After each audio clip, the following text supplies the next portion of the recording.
Dr. Rojo has joined. Huh? Yeah, Dr. George. Hi, Dr. Rojo. Hi, Dr. Deba. You carry on. I'm there. No, you can. We'll just, Famna is a fellow, right? Is Famna? Dr. Ajina's there? Yes, ma'am. Fellow. Yeah. Hello. Good evening, sir. Yeah, good evening, Ajina. Good evening, Diba ma'am. Good evening, Ajina.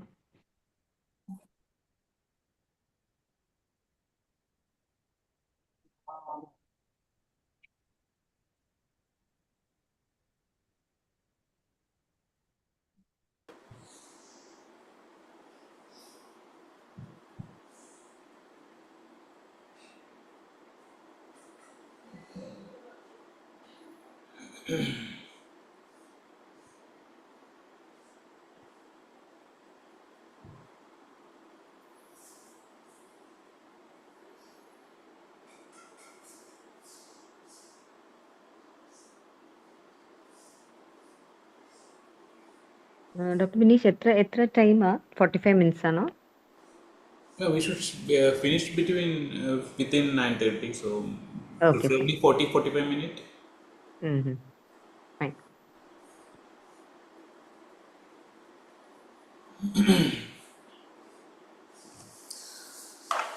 So I guess good evening everybody. So let us start. Most of the people will join within next 5 minutes. So today's will be a case presentation. We meant that it's to be a long case regarding a post-operative or surgical, a newborn with a surgical condition and the management and how to approach this patient. So Dr.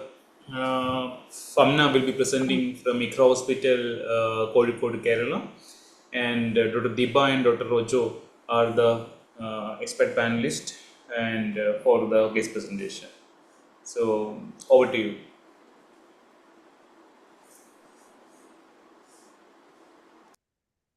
Sir, can I start? Yeah, good evening, all. So, Famna, I think without much introduction, probably because this is because for your exams you do have one long case, right? That is usually bedside ventilator case, which is kept as a long case. So maybe we can possibly discuss that way. Dr. Rojo is there. So can we? Shall we start the session? Yes, ma'am. Yeah. Please carry on. Today I am presenting a case of congenital diaphragmatic hernia, and myself I am Dr. Famna, neonatology fellow in ICRA Hospital, Kozhikode.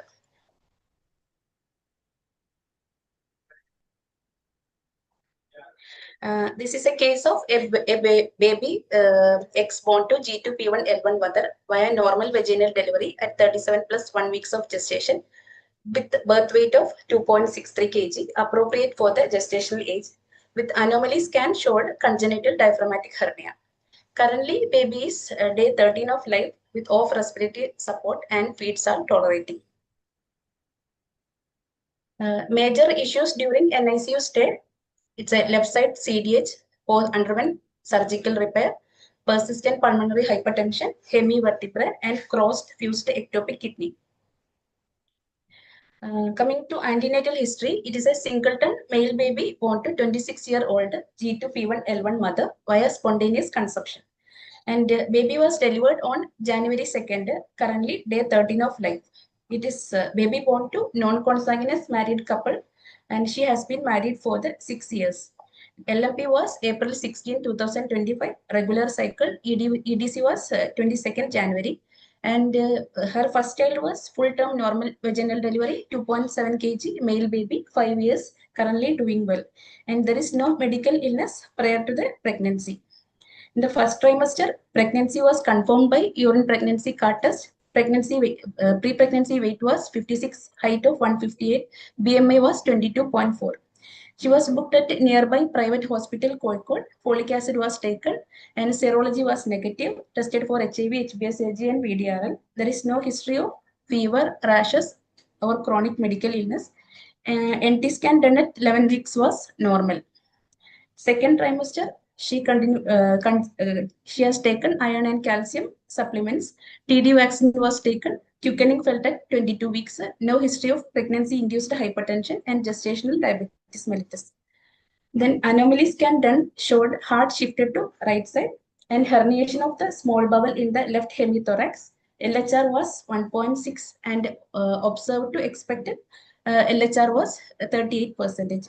Since CDH was detected in the anomaly scan, mother was referred to our hospital for further follow-up. At the third trimester, she continued to perceive fetal movement.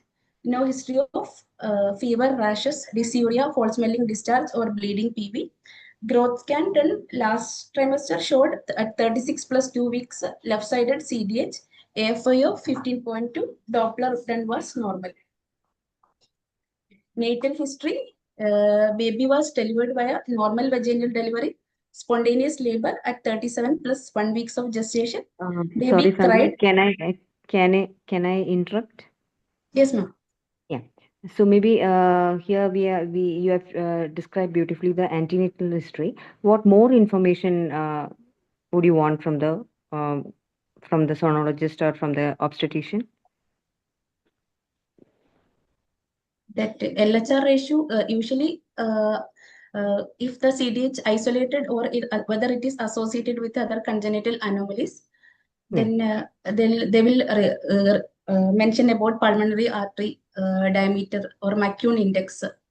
Then Apart from whether carry yes, on. ma'am. Please carry on. Okay. Then natal history. Baby was No, delivered any via any other points apart from the McCune index? Then another index is Nakata index, ma'am. Then MRI of the fetal MRI we can do. Then if detected in the early trimester and in early second trimester, if in anomaly scan or other scan showing other anomalies, we can go for other genetic testing.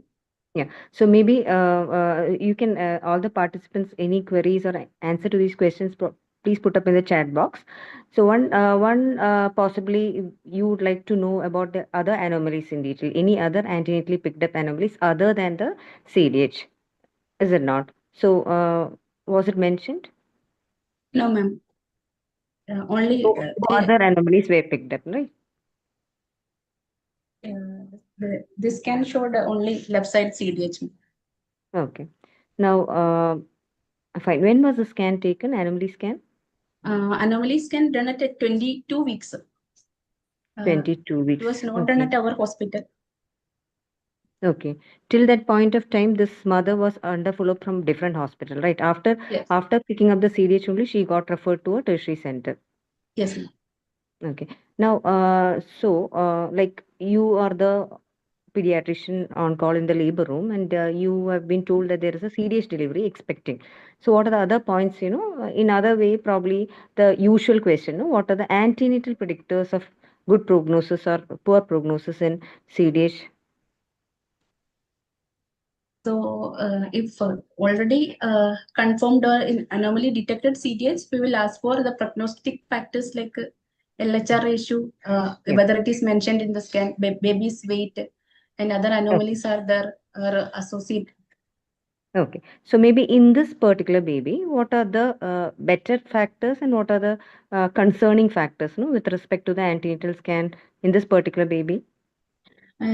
In our baby, actually, LHR was good, ma'am, 1.6, and this OE LHR ratio was 38. That is a good side. I mean, Can you just explain in brief what is this OE LHR?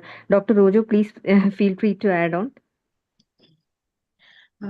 Anyway, I think let her complete the case presentation, then we can. Otherwise, the flow might go, I think. Oh, is it? Okay, fine. Maybe we can go to the natal history. Can you just elaborate on OE ratio and then probably we can go to the natal history? OE ratio means observed to expected lung head ratio. So usually during the early trimester, lung will grow faster than that of third, around 4 times. So each gestation it varies. So we will usually calculate observed to expected LHR ratio for each gestation age. Fine. Fair enough. Okay. Please carry on. Then natal history, baby was delivered via normal vaginal delivery, spontaneous labor at 37 plus 1 weeks of gestation. Baby cried soon after birth. Apgar was good, 8 and 9 at 1 and 5 minutes. Baby developed respiratory distress with cyanosis, and hence, since we already know the case of CDH, baby was electively intubated and connected to TP's resuscitator. And with the PIP of 20, PIP 5 centimeter, initially we required 80% of FiO2 to maintain the preductal saturation of 85. And OG tube of 8 size was inserted and baby was shifted to NICU. In NICU, baby was euthermic, temperature of 36.7 degrees Celsius, euglycemic 67 milligram per deciliter, heart rate was 156, CRT was less than 3 seconds, femoral swell felt, and preductal saturation of 90 and postductal saturation of 83%, and it was 7% difference. NIBP was normal with map of 45. And head-to-toe examination showed loss at ears and subtle dysmorphism like flat faces and depressed nasal bridge. Systemic examination showed heart sound slightly shifted to right side. Air entry is reduced on the left side of the chest and scaphoid abdomen. And baby was connected to PTV, patient-triggered ventilation plus targeted tidal volume mode with a tidal volume of 4 ml per kg, PEEP of 5 centimeter, PEEP max of 20, rate 40, and FiO2 of 70%. And baby was started on sedation with fentanyl, but 4 mg per kg per hour. UVC was secured, peripheral arterial line was secured in the right radial artery. Since we couldn't secure umbilical artery, we put peripheral line in the right radial artery. Then the arterial blood gas was taken. pH was 7.22, PCO2 was 64, PO2 was 46, bicarbonate was 20, lactate was 4.5. So there is an acidosis with high carbon dioxide. So there is a respiratory acidosis since bicarbonate also low. So it's a mixed acidosis with high lactate. And ventilator settings were optimized, and we repeated a gas which shows improvement in the PCO2. The X-ray was taken. This is the chest X-ray with abdomen, AP view. Right side of the chest, right hemithorax is good. Left side there is a heterogeneous opacity, and trachea is slightly shifted to the right side. UT tube in situ at the level of T2 to T3. And there is an abdominal content. There is a herniation of abdominal content into the left hemithorax. In the bone, there is a hemivertebrae at the level of T3 and T8, and there is the OG tube was in the stomach. UVC was in the at the level of T5 to T6. Since there is in CDH there is a altered anatomy, so we didn't pull the CDA of this UVC initially. Then bedside echo was done. TR gradient was 62. Right atrium and right ventricle was dilated. Good cardiac contractility. PDA 3 millimeter bidirectional shunt, and ASD was 3.3 bidirectional shunt. Baby was started on sildenafil infusion after loading, followed by maintenance dose. And baby developed hypotension. Vasopressin also was started. After sending sepsis screen, baby was started on injection ampicillin and gentamicin as per unit protocol. Minimal handling is advised, and noise and light we kept minimal. Few hours, baby had increased oxygen requirement. FiO2 is fluctuating between 80 to 100%, and there is a worsening of the pre and postductal saturation around 15 to 20%. And that time we started HFOV at around 4 hours of life with the frequency of 10, MAP of 14, delta P of 28, FiO2 of 100. In the preductal saturation were 82 to 80%, 88%. Since the conventional ventilation map was 12, we kept a map of 14, then recruited the lung and map gone up to 17. So we kept map of 14 delta P, we kept it double the map. ABG was repeated after 30 minutes of HFOV. pH was 7.20, PCO2 was 60, PO2 was 58, bicarbo was 18, and lactate was 5. So again, there is a mixed acidosis, and carbon dioxide was 60 and increased lactate of 5. In that time, FiO2 was 70%, MAP of 17. It comes oxygenation index of 21. So we subsequently repeated the blood test, and HFOV settings was adjusted, and the delta P was increased up to 32. Next, baby was over 36 hours. Baby's FiO2 requirement gradually came down to 30%. MAP also reduced 12%, 12, and ventilation we changed to conventional ventilation mode, PTV plus TTV mode. And the vasopressin was tapered and continued on the minimum dose, and sildenafil also continued at the maintenance dose. And organ screening showed USG abdomen and pelvis showed crossed fused renal ectopia in the left renal fossa, and NSG was normal. Then baby underwent exploratory laparotomy with the pediatric surgeon opinion was sought, and baby underwent surgical repair, exploratory laparotomy with hernia reduction and diaphragmatic defect closure done at day 3 of life. Intraoperatively, small bowel, large bowel, spleen inside the left hemithorax, liver and stomach was in intra-abdominal portion, lung was good, no hernial sac, good diaphragmatic ring. Procedure was uneventful. Baby remained hemodynamically stable during the procedure. Post-operatively, we took the X-ray, which shows well expanded lung with reduced herniated content in the abdomen. UVC position in situ and ET tube also. Baby was shifted to NICU and connected to mechanical ventilator, PTV plus TTV mode, rate of 40, PIP 20, PIP 5, and FiO2 30%. Baby was maintaining saturation 93 to 95%. Then the vasopressin is gradually stopped by 24 hours post surgery. And then bedside echo was repeated. Pulmonary pressure was reduced to 32. Small ASD and small PDA, which was shunting left to right. Sildenafil was gradually tapered and stopped on the post-operative day of 2, that means day 5 of life. Baby was extubated to HHFNC on day 6 of life. We started with 6-liter flow and FiO2 kept 40%. Then gradually tapered and stopped by day 9 of life. And baby blood culture was sterile. Antibiotic was given total of 5 days post-surgery, a total duration of 7 days. Then genetic evaluation, since we had subtle dysmorphism and along with this fused ectopic kidney and CDH hemivertebrae, so we are planning genetic evaluation after discharge. Then nutrition wise, baby was initially started on IV fluid with a GIR of 6 mg per kg per minute. Baby was euglycemic and started OG feeds postoperatively day 3. That means day 6 of life of the baby. Since baby passed flaccid stool, reached full feeds by day 8 of life. DB was initiated at day 11 of life.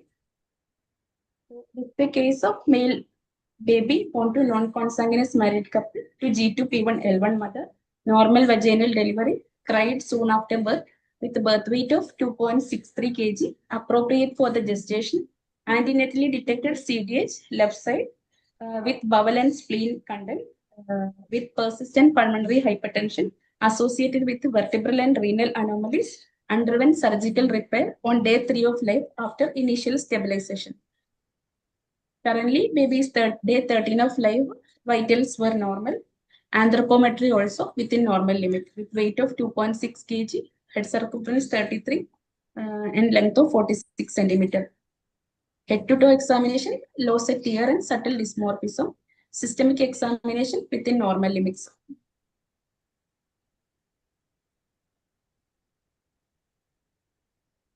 That's all. Dr. Deba? Yeah. Thank you, Famna. Well presented. Yeah, definitely. So now you're present very well. Yeah. I have one. Dr. Deva, you carry on. No, you start off. Yeah. So your management, your presentation, everything is too good. I appreciate that, and you should keep on this flow and this flow for the exams. So they should not give allowed time for the examiners to ask questions. So if you give in a faster way of presentation, definitely the examiners may not interpret too much. And if you interpret, I think your flow will get slightly reduced. Okay, my question will be: imagine you're working in a center we don't have any scan details or anything. We are just working in a rural health center or something after your posting is done. You got a baby on a delivery room, and this baby have a respiratory distress. And with no scan details, nothing. How do you know whether this baby have a CDH or not? So if we didn't know about the CDH, we usually manage like a baby with respiratory distress. That's So what. That's what. Yeah, that's what. So and so idea is, baby. tell me what you'll do. See, imagine you have a baby So, who attended the delivery. The baby cried after birth, but soon after delivery, you notice a baby have tachypnea and they have some retractions and grunt. So, what is a and thing if a part of a thing which might tell you that okay, this might be a surgical case? So usually we will attach the pulse oximeter and look for the targeted saturation. Then head to toe examination. If the will usually baby will have the scaphoid abdomen, and we'll auscultate for the any shifting of the apex beat into the right side or abnormal position or decreased air entry or bowel sounds heard on the chest. We will otherwise other dysmorphic features are there. We have to look for that. Okay. So the scaphoid may not be there most of the time since the textbook says all these things because the baby starts taking a breath. Okay, scaphoid is one thing. Definitely, that is one pointer towards the possibility of CDH. And second thing, as you correctly mentioned, is auscultation. And most importantly, what I would always say is to keep your hand on the chest and say where exactly you feel the heart pulsations better. If it is felt more on the right side, yeah, definitely there is something abnormality, provided it's a left-sided CDH. And if it's on the, so that you can be sure that because with the hurry of tension of resuscitation and things and all, auscultation, you may not be able to appreciate whether heart sound is more on the left than on the right. So just keep a hand on the right side of the chest and see whether pulse are felt more on the right side. Yeah, this may be dealing with a diaphragmatic hernia. Okay. Now, if it is a diaphragmatic hernia right at birth, you will whether you put on CPAP or you go on with the intubation right at birth if the baby requires a respiratory support. So usually, positive pressure ventilation is should be avoided in the case of CDH cases because it will further extend the herniated bowel content and further compromises the lung. Yeah, that was a school of thought, but if it is a milder Then case of now, CDH, yes, still can CPAP can be tried for a milder varieties of CDH. That's what I think Dr. Deepa was asking you. How do you know antenatally with the scan details whether we are dealing with a what is a favorable form of CDH or not? You told us about lung head ratio, and you told us about what is observed and expected ratio. I'm sure that for people who are participating also will have an idea of what is exactly observed and expected. As you correctly mentioned, the lung grows faster, it may around 4 times faster than head circumference. That's why we are comparing what you are getting with an expected for that particular gestation age. Like say, and accordingly you take a percentage. And if it's less than, what percent is severe or an less extremely than bad? less than 15% has a very poor prognosis. 15 to Yeah, 25 is severe. severe. And Yeah. 25 to 35 is moderate, and more than 20, 35 is supposed to have a milder form of this thing.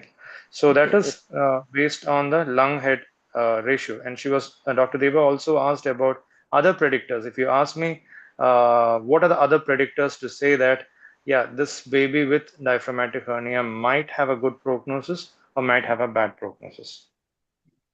In case of if early detected, CDH will have the bad prognosis. Large Yes, defect gestation will age have is the significant, right? Early gestational age of diagnosis is a bad prognosis. Yes, that's one thing. Second one. then Second one. large defects, and then associated with other major congenital anomalies, and right-sided CDH associated with the liver herniation. Okay. Then Right-sided bilateral CDH always hernia. will have right-sided CDH always will have liver herniation. Yes. Okay, then.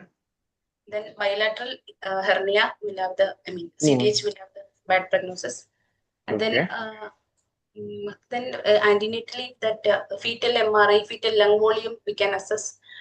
Also pulmonary artery diameter also determine the prognostication. Okay. And if I ask you what is the single most important predictor to say that in a left-sided CDH that this child has a better prognosis than other cases, which will be that marker which we will ask for the check for the scan? Leave OE-LHR the ratio more than 1.4. no.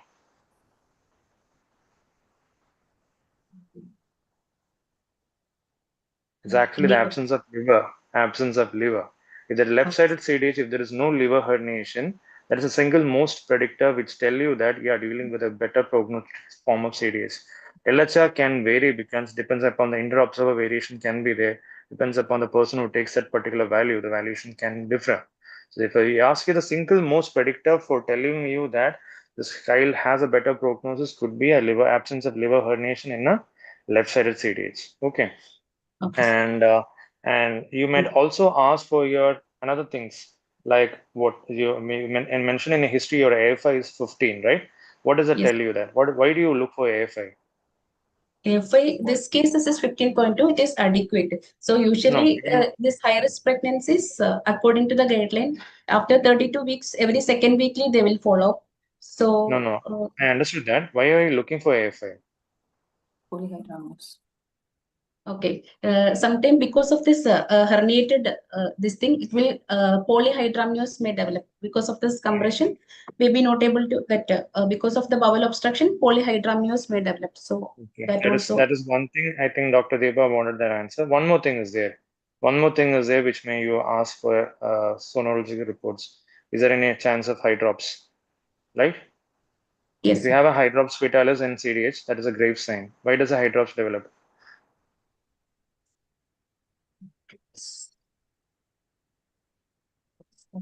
Leave it. It is slightly high-fi thing only. Now, if that is also there, that is also indicative that this kid is have a bad prognosis, mainly because of secondary to some compression of the cardiac process and cardiac vessels, and secondary to hypoalbuminemia and because of hepatic condition and things like that. So all these things will give you a bad prognosis. So these are all indicators of bad prognosis in cases of a congenital diaphragmatic hernia.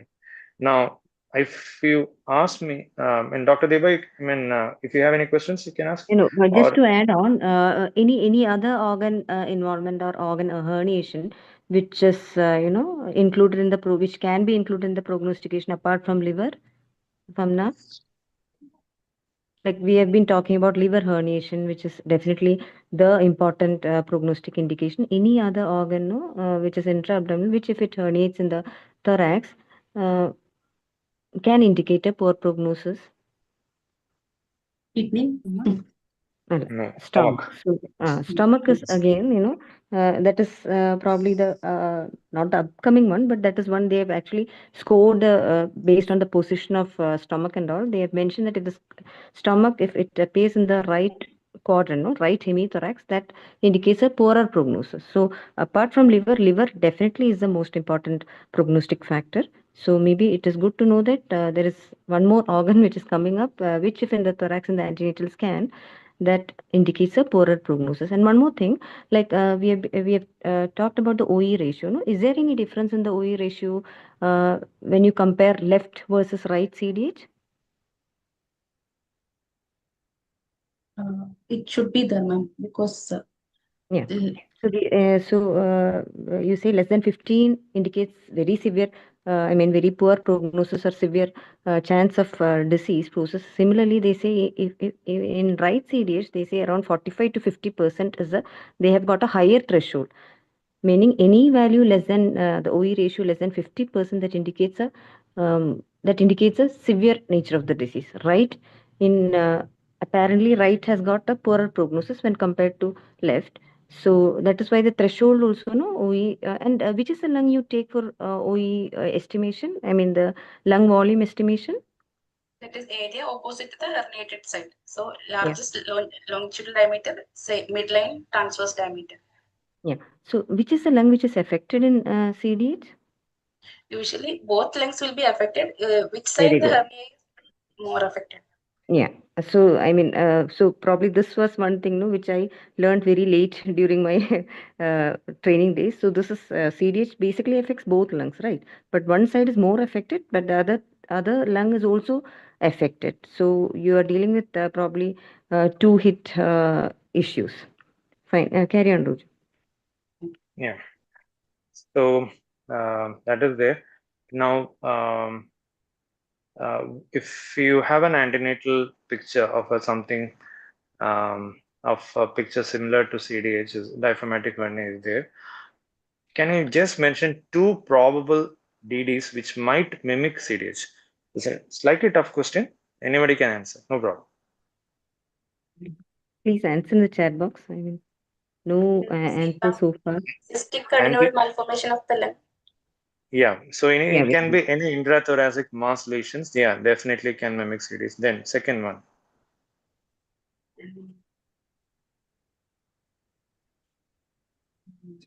A condition something related to that. Congenital lobar emphysema. Yeah, that's what any lung malformations can mimic. I mean, lobar emphysema is difficult, but it's any lung malformations can mimic a diaphragmatic hernia. Other than this, something related to diaphragm. That diaphragmatic eventration. Yeah, that's eventration. These two things can mimic a diaphragmatic hernia.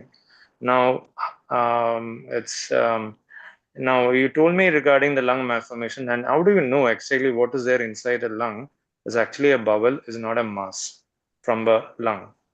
What is the ultrasound picture which tells you that this is a, say, it's a stomach or a intestine or whatever is there along with this? What are the, I mean, this is for your information only. How do you know whether it's intestine or what is there inside is an intestinal tissue? That will be dynamic in nature, bowels. It will. Yeah. Then we have peristalsis, right? Then That is liver and right side lung is very because of almost same ecogenicity, we can right. difficult to differentiate. Yes. Since what you'll do then? What you will learn, what sonologist will do. Then mainly right bowel.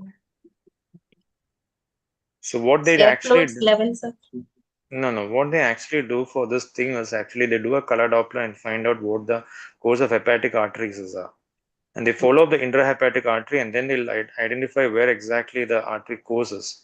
Another thing is ductus venosus may get shifted towards the left side in case of a liver herniation because it's on the right side structure might go towards the left side. There's also telltale signs telling that this is herniating up because as you correctly mentioned, ultrasound liver and lung has a same echogenicity.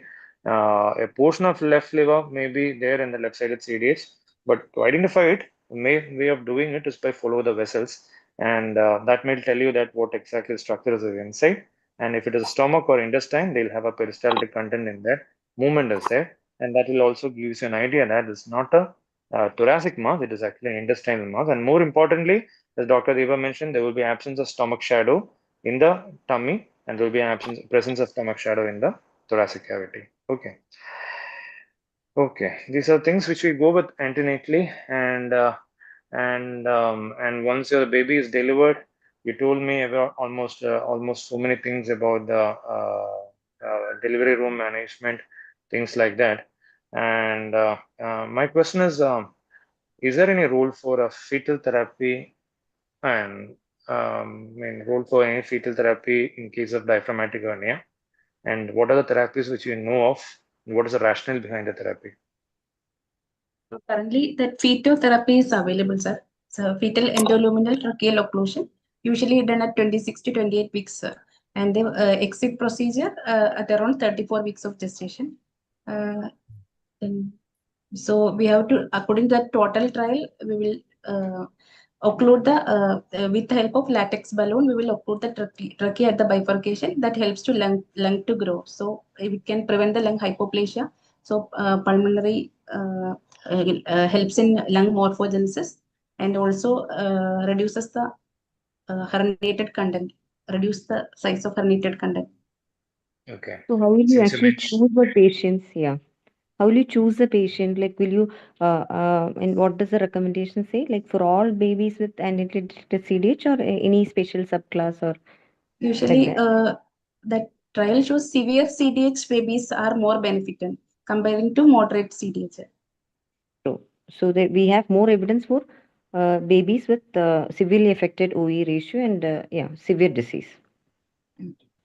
Now, since you mentioned total trial, can you, this is also slightly out of question for NNF fellowship and all. So can you just mention what exactly the inclusion criteria they choose for the left-sided series?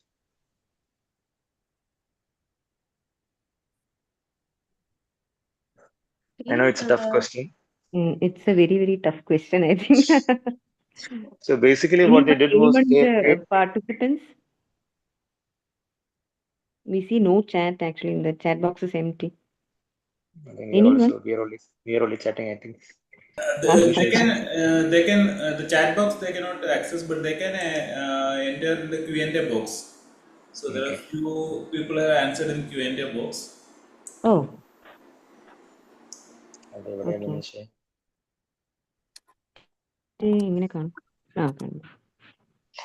So basically, for your information, it's basically for a left-sided CDH. What they did was actually, as you mentioned, something around if it was a not extreme cases, severe cases they had done, and it's an isolated left-sided singleton pregnancy. It's not a twins, and genetically, if they are okay with the help of genome typing, if chromosome microarray was showing a normal genotype, and cervical length was fine, and then there was no associated other anomalies. They did a procedure something around 27 to 29 weeks of gestation. That's what they did for the total trial. And the outcome of this trial was that they found that the lung maturity was better, but there was a slightly increased risk of preterm labor and prematurity. Okay. Now, my question for all these things was like, how does you told me about balloon occlusion, we told about endoscopic tracheal occlusion, things like that. How does this work? How does this fetal therapy is going to work? So that will improve the CDH survival rate. Why? What exactly is the mechanism? So because of the tracheal occlusion, that helps in that we will occlude the lung, so that helps in which give the positive pressure lung, that helps to lung to grow, which give the positive pressure. How? Because intrauterine that lungs are filled with fluids, so because of that pressure that helps to lung morphogenesis. The fluid inside the lung is, another question is fluid inside the lung. It's a swallowed amniotic fluid and choice A, or it's coming from other sources, choice B. What is your opinion on that? That is coming from the normal baby's lung. So that means you meant to say that lung fluid is secreted by the lung, right? Yes, sir. Yeah, that's correct. So that is the idea behind all this fetal occlusion. So the lung fluid is secreted by the lung itself, so that fluid actually we are trying to occlude by the upper airway. We are trying to maintain the fluid inside the lung so that the lung grows with this particular occlusion, and the fluid actually results in over or distending the lung, and to an extent we all know when the lung gets expanded, some amount of bowel herniation also reduces, and also prevents further herniation of the bowel into the thoracic cavity, because the lung is the one that causes a negative pressure. Because the lung gets collapsed, that negative pressure is the one that actually pulls in. It's not the stomach that is going inside, it's actually the lungs negative pressure is the one that is pulling in the intra contents from the stomach to the thorax, that is causing the problem. So the lung gets distended, this might further herniation may come down, and also what is herniated also might get reduced. Obviously you know where the site of herniation is, right? What are the foramens which are herniating, with the cause of herniation? But Boctelic hernia, posterolateral, and or central or anterior for that Morgagnian hernia. Okay, the central tendon is there through which the herniation can happen, and the Morgagnian hernia can happen through the enterosternal areas. Okay, good. So the idea is very simple. We are this thing, and usually they remove the clamp by around 34 weeks of gestation, so that they allow the lung to re-expand and do some exit procedure or something like that. Okay, doctor. Then Diva, you can carry on. Now that the baby is born, you know that the baby is anteriorly diagnosed CDH. What are the other precautions? No, you said you will electively intubate the baby. So maybe in babies with respiratory without any symptoms, which is quite rare, but they say you can try CPAP or maybe leave the baby alone. But there is no, I mean, it's still under, has not come in recommendation. What are the other important things you would do? You deal with a baby with CDH in the labor room. What are the other important things, mandatory things you should be doing? We will prepare for the delivery at least 30 minutes prior to the delivery. We'll reach when they will assign the roles. One person should be Yeah, so all those NRP the basics, right? Yeah, yeah. So Then it is definitely a high risk delivery, and you need a proper team, not a single person, no. So you'll have to form a team and get prepared. Apart from the routine NRP procedures, because this is a baby with we CDH, will in what's the other thing you should be doing? and then large size when OG or NG tube will be used to decompress the stomach. Yeah, very Avoid good. So bag that and is mask. one. Very good. So it is not avoiding positive pressure ventilation, it is avoiding positive pressure ventilation through bag and mask. Okay. So you are still giving positive pressure ventilation through ET. Now, this point you have mentioned in your presentation, that is gastric decompression is something which is very, very useful practically. I know that all of us must have noticed how the baby is like after decompressing the stomach. No, it is going to help your ventilation. Now, and what is the saturation you expect coming to the saturation and the ventilator management of the baby? No, in NICU, you have shifted the baby, you have arranged transport incubator. Now the baby is in NICU. How will you manage this baby? We already know that it is a case of CDH and there is a risk of pulmonary hypertension. In targeted saturation is around 80 to 95% in case of CDH. If the PPHN is there, 90 to 97 will target, but we'll target around 85 to 95 now. Which saturation, pre or post? Pre-ductal saturation and post-ductal saturation of more than 70%. Yeah, so maybe after the initial hours, maybe after 1 or 2 hours, this is your target. So, what is the key word we would like to know? The examiners would like to know to hear from you the key word in CDH ventilation. What is that? That's gentle ventilation. Gentle ventilation. So, what can you just elaborate on what this entire topic of gentle ventilation is on? Gentle ventilation means positive PIP should not be because of the lung is hypoplastic. We have to limit the PIP around 20 to 25 centimeter, and adequate distending pressure of 3 to 5 centimeter of PIP should be given. And FiO2 we will target pre-ductal of 80 to 95 and post-ductal of more than 70. Target PaO2 of more than 60 at the in blood gas. Pre-ductal ABG. Pardon me? I didn't hear you. Last പറഞ്ഞ അത് PaO2 more than 60. PA2, yeah. Okay. Avoid hypoxemia. This being a term baby. Hypercapnia. That provided pH should be more than 7.25. Yeah. Then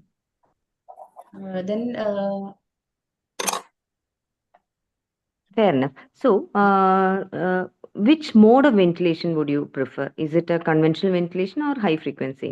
Initial choice? Initial will conventional ventilation now. Okay. So patient triggered ventilation with the targeted tidal volume. Both HFOV also is preferred in CDH, but we usually use. Yeah. So where does HFOV come? Is it like as a rescue option or as a primary option? As a rescue mode in case. Yeah. So far, like there might be units preferring HFOV initially, but so far it is taken as the role of HFOV comes as a rescue. No, when should you think of HFOV? Like what is the pressures you mentioned when you plan to shift the baby to HFOV? The increased FiO2 requirement, hypercapnia is the requirement more than 25, and that worsening of the pre-post variations. Yeah, so you're not able to achieve ventilation, you require higher PIP, and usually it is taken as PIP of more than 25, and there is PCO2 retention, then that is a point of time where you think of HFOV. Fine. What else apart from the ventilation? So we have mentioned the blood. What is the blood gas target? That we have mentioned, no? The pH and the PCO2 we have told, the saturation targets we have told. Apart from the ventilation, what else do you want to look into? Because you are managing the baby comprehensively in an ICU. What are the other things you should look into? So usually CTH associated with the pulmonary hypertension. So that management also, we have to provide adequate sedation for the baby, and in developmental supportive care, we have to limit the noise and the sound in the NICU. And if we have, for the we'll do the bedside echo. If there is an increased TR gradient with the associated features of pulmonary hypertension, we can start pulmonary hypertension treatment measures. Okay. So, Now, what is the target? What's the target? That's what she's asking, I think. What does the target mean blood pressure which we target for these babies actually? Mean blood pressure should be more than that of the pulmonary pressure. What is it roughly? What are you going to target for that? You told me that you put an arterial line on the right artery or something. Now, what will be the target mean blood pressure on these cases for diaphragmatic hernia?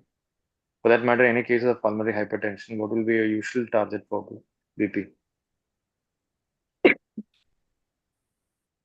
Usually, we'll target slightly on the higher side. Why? Because something around 45 to 55 for a term baby. The idea is, sorry? It helps to prevent shunting across the PD and AFB. Yeah. So we increase the left-sided pressure, that will actually reduce the right-left shunting. That's why you are giving all this vasopressin and things like that, so as to go up on the systemic pressure, so that to reduce the right-left shunting actually. Okay. Then any role for surfactant? In CDH, if the in CDH not recommend the surfactant administration because of already high lung is hypoplastic, risk of air leak will be there.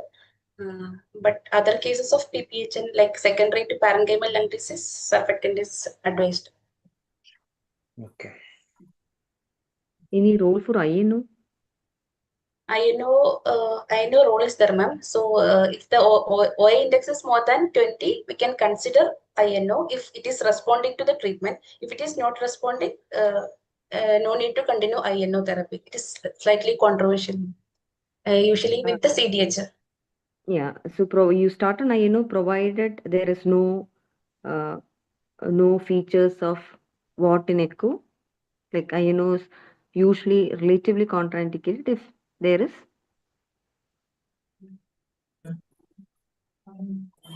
Hypoplastic.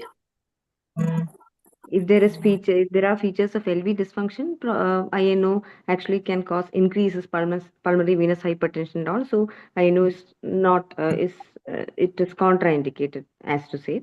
So before starting INO, you'll have to recruit lung and rule out LV dysfunction. Any other pulmonary vasodilators you know of? INO will give sildenafil. Yeah. Then at the tertiary management like bosentan, then prostaglandin I2, I mean PG E2. Mm-hmm. What is PGE2? What is PGE2 is doing? What is the role of PGE2 here? So if because of the increased pulmonary arterial pressure, there is a increased right ventricular afterload. So in order to reduce the afterload, we can open up the PDA with the help of PGE2. Not open up PDA, open up ductus actually. PDA is open, we don't have to do anything. Yes. Okay. Coming to the vasopressors, no? Like if there is cardiac dysfunction, what is the vasopressor you'll think of? If there is LV dysfunction, there is hypotension, there is LV dysfunction, what would be your first choice of inotrop? So LV dysfunction with normal BP, we can consider milrinone first choice. With the hypotension is there, with the milrinone, we have to add peripheral vasoconstrictors like norepinephrine and our vasopressin. Vasopressin. So what is the advantage of milrinone or vasopressin when compared to your adrenaline or adrenaline and all? This milrinone is an inodilator which increases the cardiac conductivity along with the pulmonary vasodilatation. Very good. And then this vasopressin also, which has some pulmonary vasodilator effect on the lower doses. So Very we good. can.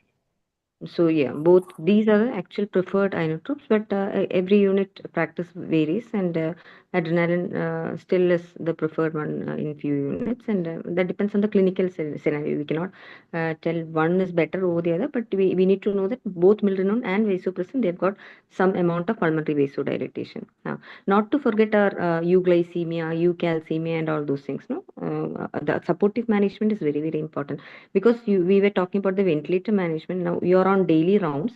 Yeah, you said like we'll sedate the baby, right? We don't want the baby to be disturbed, so that the pphm is not it is not destabilized. So is there any score or sedation score, or like if the baby is post-op, is there any pain score that we routinely practice in an ICU? NPAS. NPAS. Okay, what is NPAS? Not sure. Any other scores? NPAS is one thing. I don't know. Yeah, so I think that is a favorite in bedside, no? Bedside, that is one favorite question of the, especially post-op babies and for serious babies. Usually they ask the sedation scores, pain scores. You have PIP for preterm babies, huh? You have cries. There are lots of pain scores as such. And sedation, NPAS is one comprehensive this thing, pain score, right? Pain, agitation, sedation. Fine. So during your routine rounds, no, now you see that the humidifier is switched off, no? Your ventilator humidifier is switched off. So how is that going to affect the ventilation of the baby? It's a very straightforward, simple question, very basic question. Any not pertaining to CDH, any for that matter, any ventilated baby bedside case presentation, they usually ask about the humidifier, humidification, and all those things. So can you just tell few things on humidification? Humidification, we will usually 100% humidified hair only. Then if more condensation is there, that will act as a trigger. If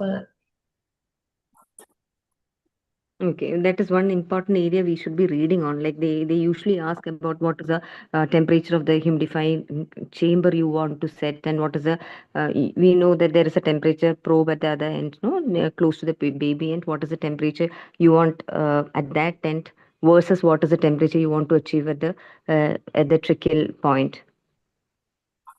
Maybe you can go back and see what it is in your unit. yes, ma'am. Any answers in the chat box? Like what is the temperature you would like to set in the humidifying chamber? Usually 35 to 39 degrees Celsius, sir. 37. 37. 37 in the humidifying chamber, so that it gets heated up to 40 degree usually, at the end of the when at the end of the baby's, I mean, that's the distal end close to the baby. The temperatures should be around 40 degree. So that is why only if it is heated up to 40 degree, by the time it the air travels through the ET and reaches the baby's trachea, it cools down to 37. Okay, so 37, 40, and 37. This is what the temperature we would like to have in the that is the entire process of heating up of the chamber. And definitely humidification is 100% relative humidity, at the bronchus, and they usually ask about the absolute humidity as well. That is a theory question, but still very important for your bedsides. Okay. So, Dr. Ruju? Yeah. So, so far you've done absolutely well. I think you're going to show a short pass for the fellowship exit exam, I guess. One means just for the sake of completion, say this now we have done all the surgery, things like that. How do you follow up this baby? What are the possible long-term complications which you can expect for a baby who have done a diaphragmatic hernia repair? So, complication related to the lung and wrong relation to GI organs. So, chronic lung disease, recurrent respiratory tract infections, then gastroesophageal reflux disease, then neurodevelopmental delay, so neurodevelopmental impairment, so developmental follow-up, then associated with 20% associated with the sensory neural hearing loss, so BERA screening, Then nutrition and growth. Hmm. Then what? Musculoskeletal as well, no? You get. Scoliosis can be there sometimes. You Scoliosis. already told you have a hemivertebra there is there, so the child can have Hmm. scoliosis and have chest wall deformity is there. Things can happen. So Yes. can you have any visual impairment? So always when you're writing an answer paper, no, I always tell my residents you just try to classify like a neurological CNS, then come to eye, then come. You can go think about head to foot. Now, eye is there, then you have hearing problems. You can have oral aversion, feeding aversions because you have been put on the tube for a long time. You may have a difficulty in swallowing. You may have oral aversion problems in the baby, and the child grows up. They may have difficulty in say taking complementary feeds also can be there. Coming down, you have lung, as you correctly mentioned, chronic lung disease can be there. Then you can have a cardiac problems, yes, because sometimes you may have a left ventricular hypoplasia along with this. You may have a decreased cardiac function loads and things like that. The diaphragm, you may have repaired it, but still you can have recurrence of hernia, right? Exactly. The hernia might have a recurrence. They may use a larger defect, they may use a patch. They may have a smaller one, they may use a intact diaphragm tissue. The diaphragm hernia can recur. So that is also there. And coming down, you have GI problems. Yeah, GRD can be there. And why does GRD happen? The basic anatomy question. Why Because does of the kids do? Yeah. diaphragmatic repair is done. Diaphragm act as a major prevent the reflux. So at the level of ligament of treats. Okay. So what is the most important aspect in the intestine which actually determines the amount of gastroesophageal reflex? Is At it the level diaphragm? Is it esophagus? Is it gastroesophageal junction? Or is it stomach? gastroesophageal junction, sir. Sure. Actually, answer is a part of intra-abdominal esophagus. How much length of intra-abdominal esophagus is there? That is the one that actually decides how much the reflex can happen actually. So that part, if it is reduced, the kids can have gastroesophageal reflex disease. And obviously the angle of his that is there, which is if it is an obtuse angle, that can create problem. As I correctly mentioned, all these things, diaphragm is also an important factor. So the amount of length of intra-abdominal esophagus is actually decides how much amount of reflex can happen. So GRD can also leads to what is known as a growth failure. Now, this kid can have intestinal obstruction also later on, right? Because sometimes depends upon the surgeons over there. Since you have a beautiful surgeon in Akbar Sharif, sir, I don't think these complications do happen over there. Because how much was my teacher also. If you have a see, you're reducing all the contents immediate. Say, what could be the one abdominal complication which you can expect for an immediate post-surgical period for a Compartment syndrome, CDH? sir. Why? Because of we are suddenly correcting the reducing the herniated content into the abdomen, so there is a risk of developing Yeah. compartment Yes. syndrome. So Because it all depends upon, yeah, it all depends upon how long the CDH was there. So the abdominal cavity will be smaller in size. So suddenly, if you reduce the contents into the abdomen, you can have an abdominal compartment syndrome. For that, sometimes what they'll do, they might reduce in stage-wise manner by introducing what is known as silo. And silo procedure can be tried. They might try for that particular procedure. Okay. Now, mm, if I ask you one single vaccine which you recommend for these kids, which is great hype these days, which will be that particular vaccine? influenza. Sure. Hype is slightly less for this vaccine right now, but this which question which I asked, the vaccine is very hype these days. In all the groups, they keep on discussing these vaccine actually. Respiratory RSV. Yeah, correct. This is a respiratory syncytial virus vaccine. You can advise to the parents that these kids may have a recurrent RSV infection can be there, and RSV vaccination or prophylaxis might be useful so as to prevent recurrent lung infections, because recurrent lung infections may all add on to the problems. Okay, so I think my question part is over. and you're all an immediate complication for the surgeries which you can expect is, what are the immediate complications for the post-surgical period which you can expect for a diaphragmatic hernia once the surgeon is done, and what are the things which you can expect immediate post-op? No Pneumothorax. persistent only. Yeah, pneumothorax, hemothorax, then what? One more thorax is there. Sorry? Yeah, Chylothorax. chylothorax. Then great. Then what? Then persistent pulmonary hypertension. Yes. Then Aggravated. what? LV Infections. dysfunction. Infections. Yes, sir. Shifting to OT, these things, infections can happen. Then what? Then yeah, recurrent. Recurrent hernia, yes. Maybe after a week later, this child has, say, fever. Sometimes in an older kid, maybe sometimes they may have a slight irritability. Um, Maybe recurrent regurgitation of feeds. One possible thing could be a patch infection. I have seen one in my during my postgraduate days. I have because hernia, post hernia, the patch they kept had got infected. So the patch infection is also a thing which you should consider if the child becomes slightly irritable. I mean, keep on crying too much, and maybe it's not accepting feeds, and a fever is there, and things like that goes wrong. You can consider a patch infection as a one source of infection, which is most of the times we don't think of. So, and this kid actually the patch got broken up, torn up, and actually hernia got recurred again, and this was actually a, in fact, the pus went on to the lungs. So these things can happen. These funny things can happen, and these dangerous things can happen in the post-op period. Okay. So I think you've done an excellently good job. I think the time is also getting over. Dr. Deepa, if you have any further questions.